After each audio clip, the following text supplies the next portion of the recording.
আসসালামু আলাইকুম রহমতুল্লাহ। সম্মানিত দর্শক, খুবই মজার একটি ঘটনা নিয়ে আসলাম।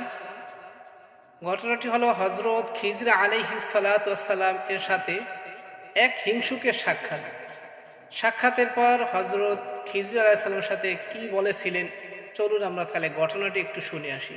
এক ব্যক্তি তার প্রতিবেশীর প্রতি হিংসা পোষণ করত। প্রতিবেশীর গৃহ স্বামীগৃহী দেখে তার মনে খুব হিংসা হতো। সে মনে মনে ভাবত, ওর যেই জিনিস একটা হয় আমার যেন তা দুইটা হয়, তাহলে ভালো হতো। সে কোনোদিন আমার উপরে যেন না উঠতে পারে। দেখবেন সমাজে এক শ্রেণীর লোক আছে, কারো ভালো দেখতে পারে না, তাহলে তার শরীর জ্বলে পড়ে যায়। একদিন হযরত খিজির সালামের সঙ্গে ওই হিংসুকের সাক্ষাৎ। সে খিজির সালামকে বললেন, হুজুর, আমার জন্য দোয়া করবেন যেন আমার প্রতিবেশী যা কিছু একটা পাবে আমি যেন সেই জিনিস দুইটা পাই। হযরত খিজির আলাইহিস সালাতু ওয়াস সালাম দোয়া করলেন, তাই যেন হয়। আল্লাহ তাআলা হযরত খিজির সালাম দোয়া কবুল করলেন।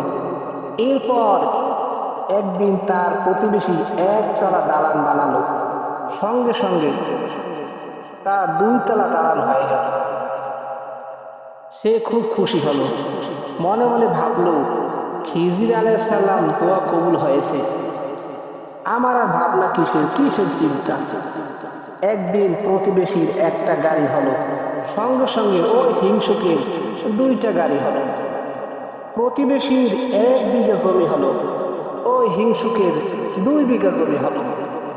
এইভাবে চলতে লাগলো। একদিন প্রতিবেশীর এক চোখ অন্ধ হয়ে গেল, সঙ্গে সঙ্গে ওই হিংসুক ব্যক্তি 2 চোখ অন্ধ হয়ে গেল। এখন সে মহা বিপদে পড়ে গেল।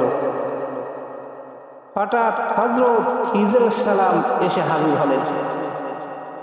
জিজ্ঞাসা করলেন, কেমন আছো? প্রতিবেশীর চেয়ে দ্বিগুণ পেয়েছো, অবশ্যই তো ভালো থাকার কথা। সে বলল, হিংসুক বলতেছে, আমি যে এখন 2 চোখের অন্ধ, এমনটা হবে তা তো আমি আগে ভাবি নাই, আগে আমি জানি নাই। খিজির আলাইহিস সালাম বললেন, হিংসার পরিমাণ এরকমই তো হয়, এখনো আরো বাকি আছে, সামনে আরো দেখবা, আরো দেখার অনেক কিছু বাকি আছে। এই বলে খিজির আলাইহিস সালাম বিদায় নেন। কিছুদিন পর দেখা গেল প্রতিবেশীর একটি পা খোড়া অর্থাৎ ন্যাংরা হয়ে গেল। সঙ্গে সঙ্গে ওই হিংসুক ব্যক্তিরও 2টি পা খোড়া বা ল্যাংড়া হয়ে গেল। তারপর কিছুদিন পর প্রতিবেশীর 1 হাত অপস হয়ে গেল। সঙ্গে সঙ্গে ওই হিংসুক ব্যক্তি তার 2টি হাত অপস হয়ে গেল। এইভাবে হিংসার ফল নির্মম তরবারির আঘাতের মতো একটির পর একটি তার জীবনের উপর পড়তে লাগলো। যেমন হাদিসে আছে, 2 ব্যক্তির হিংসা ব্যতীত অন্য হিংসা জায়েজ নাই। যেমন 1 নম্বর হলো অপরের ধন সম্পদ দেখে যে ব্যক্তি মনে করে যে যদি তার মতো আমার ধন সম্পদ হতো তবে আমি আল্লাহর রাস্তায় দান করতাম, যাকাত দিতাম, হজ করতাম এবং দিন উন্নতির কাজে আমি আমার ধন সম্পদ ব্যয় করতাম, এরকম হিংসা করা যায়।